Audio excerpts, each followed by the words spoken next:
大家好，说一个事情啊，就是前几天呢，我看到一个广告啊，广告的话写的是全国一卡通啊，一卡在手，全国畅游，等于说这个卡呢是旅游年卡，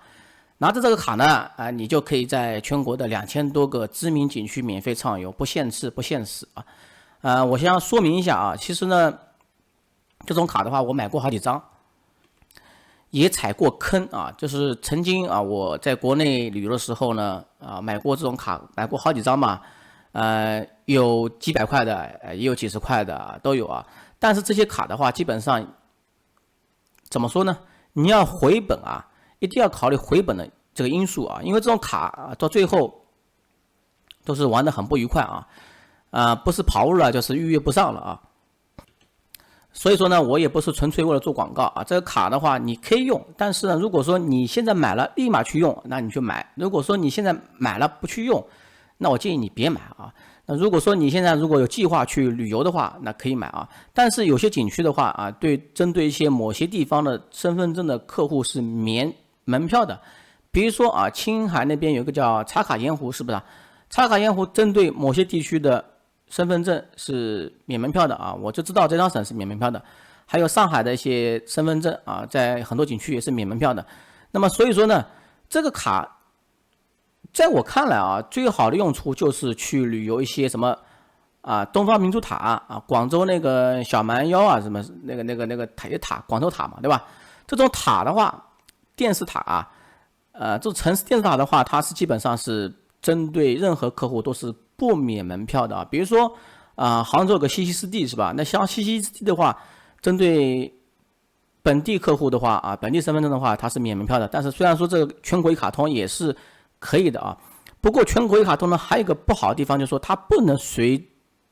你到了的地方你就立马用，不可以的啊。其实它的卡的话，性质怎么说呢？它其实是一种对赌性质。比如说你买了这张卡之后啊，然后你明天要去某个地方东方明珠塔，然后呢你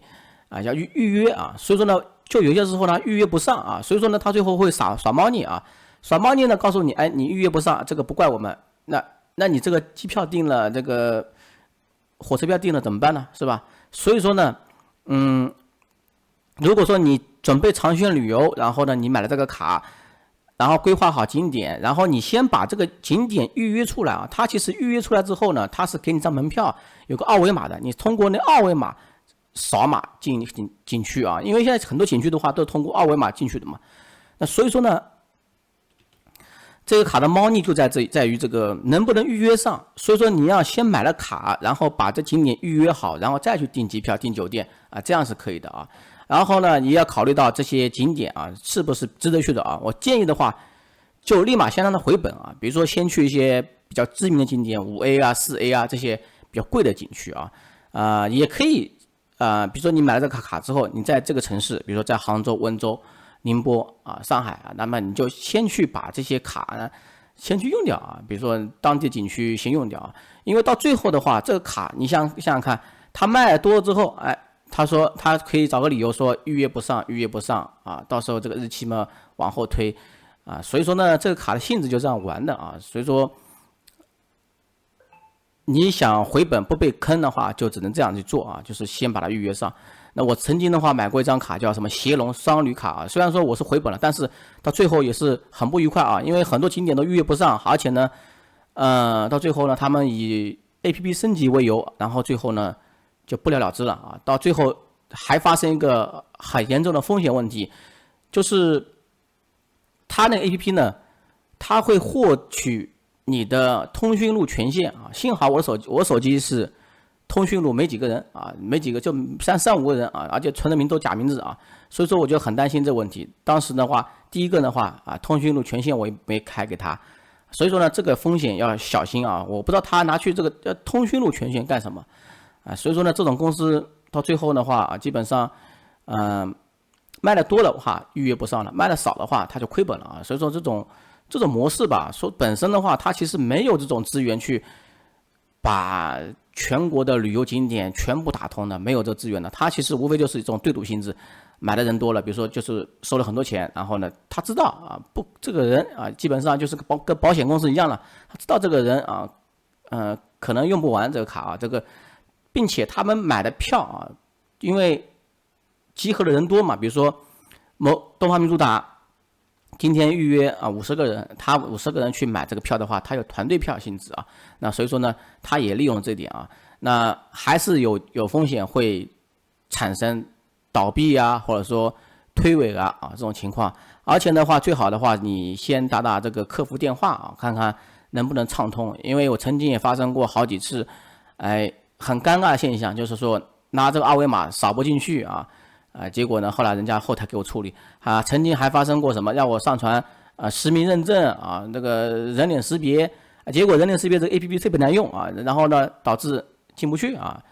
发生过很多这种现象啊，所以说呢，这个卡的话，我把这个广告链接放在我的微信公众号以及这个社区帖子里面啊，大家如果有兴趣的话，可以去买一下啊。但是如果说你没有计划长途旅行、长线旅行的话，我建议不要囤卡，千万不要囤卡。这种卡其实未来还是会有很多的。但是这个卡的话，我这边看到的是购买价398啊，它这个我进去看过了啊，我仔细看了一下这个卡的话，还是挺值得的。比如说东方明珠塔的话，本身这个门票是基本上要60、70、80、90吧，对吧？然后呢，你随便在别的景点玩的话，这个回本应该还是挺快的。比如说你准备去4、5个景点吧，应该还是能回本的啊，能回本的。那么还有一种情况，比如说我曾经呢也是去旅游的时候呢，我有这个旅游年卡啊，然后呢我报了当地的1日游的旅游团，结果的旅游团呢，它不是有那个参观景点嘛，这不是有要门票的嘛啊，然后我就跟导游说，我说我有这个我门票自己买，那个你门票钱退给我，他真的可以退给我啊。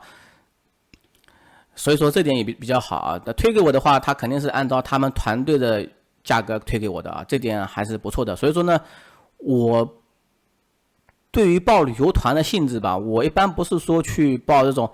从某个地点出发到从 A 到 B 的出发的这种旅游团，我不去报的。一般来说的话，我到当地之后我去报一个1日旅游团啊，也不是说在线下订，就线上订就行了，今天订明天出发那种。然后问一下，这个门票我自己出啊，能不能退一点钱啊？这样的话你就更划算了嘛。等于说你坐大巴这些的话，他们提供这样的话午餐他们提供的话，这样的话很省钱啊。所以说呢，这个卡的话，你也可以搭配着去旅行的时候报当地1日游的团啊，这样的话非常好。尤其是一个人的时候一个人的时候，我觉得特别适合这种报1日游的团啊。不然的话，你如果说就像去茶卡盐湖。你从西宁到茶卡盐湖起码要3、4个小时啊，来回的话8小时。你如果说一个人坐车的话，那太麻烦了，是吧？本身是很麻烦的，而且那边的话交通也不是非常发达，所以说呢，这种旅游大巴的话就给你提供了一个非常便利的这种情况。然后买这个卡的话，大家如果说要买的话，注意风险啊，一定要不要对这个卡过高的期望啊。